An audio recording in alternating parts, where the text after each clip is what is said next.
एभली पुरुषों प्रति रुहंतु सबुबले सतर्क। विश्वास करिले जीवन रे निश्चिंत भावरे खाइबे धोखा। एभली पुरुषों को भूल रे भी आपण माने करंतु नहीं विश्वास, नहले धोखा खाइबाटा निश्चय अटे। आसंतु जानि नबा आचार्य चाणक्य ए संपर्क रे कोन कहिसंती।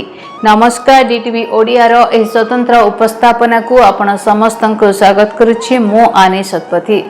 दर्शक बंधु, चाणक्य नीति आचार्य चाणक्यंक द्वारा लिखित एक प्राचीन भारतीय ग्रंथ अटे। यह आमको जीवन रे ठीक एवं भूल लोकंक मध्यरे पार्थक्य करिबार कला कौशल को सिखाए। चाणक्यंक अनुसार किछि पुओंकु विश्वास करिबा विपदपूर्ण होई पारे। प्रकृत रे भूल पुओ मानकु विश्वास करिबा सामाजिक एवं मानसिक क्षतिर कारण होई पारे। आपण माने आहुरी अनेक समस्यार सम्मुखीन मध्य होई पारंती। तेबे चाणक्य कहिथिले जणे व्यक्तिंकर चरित्र हेउछि तांकर सबुठु बड़ संपत्ति। दुर्बल चरित्र थिबा लोकंकु विश्वास करिबा समस्या को आमंत्रण करिबा सहित समान अटे।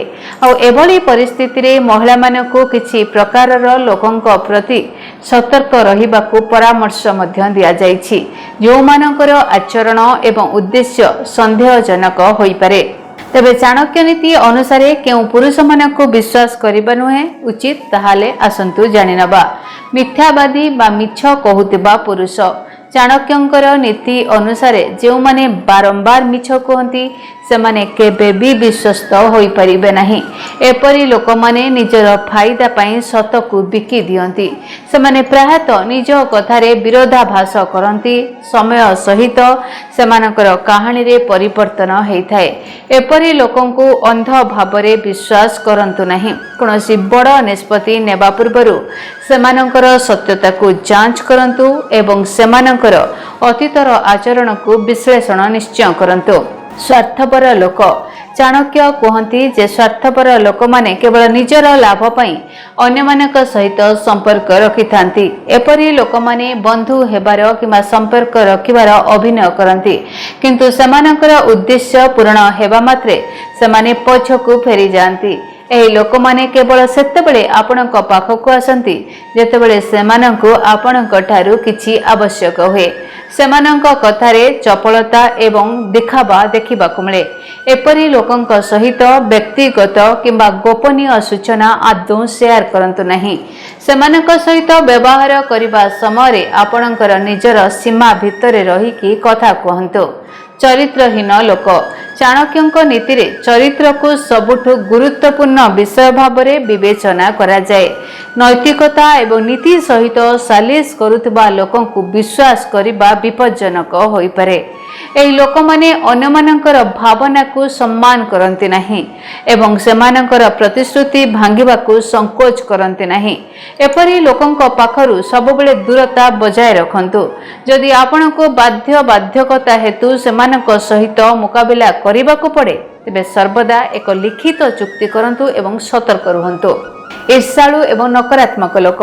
चाणक्यंक अनुसार जो माने अन्य मानकर सफलता रे ईर्षा करंती किबा निरंतर नकारात्मकता विस्तार करंती सेमाने आपणक सहित विश्वासघातकता मध्य करि पारंती। एही लोक माने आपणकर सफलता को समालोचना करंती किबा आपणकर पछपटे आपणक विषय खराब कथा कहंती। सेमानक सहित आपणकर योजना एवं स्वप्न बांटिबा ठारू दूरेकी रहंतु। सेमानक सहित एक सकारात्मक एवं आनुष्ठानिक मनोभाव को बजाय रखंतु, किंतु गभीर संपर्क न रखिबाकू दूरे रुहंतु। अस्थिर एवं अविश्वसनीय लोक।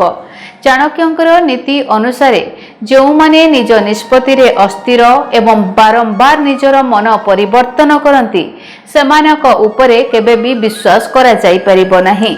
एही लोक माने केबे स्पष्ट उत्तर दियंती नाही एवं सेमाने दायित्वरु दूरे जांती। सेमानक सहित कोनोसी दीर्घकालीन योजना आपण माने करंतु नाही। छोट छोट काम पई मध्य सेमानक उपरे निर्भर करिबा पूर्वरु सेमानकर पूर्व रेकर्ड को जांच करंतु।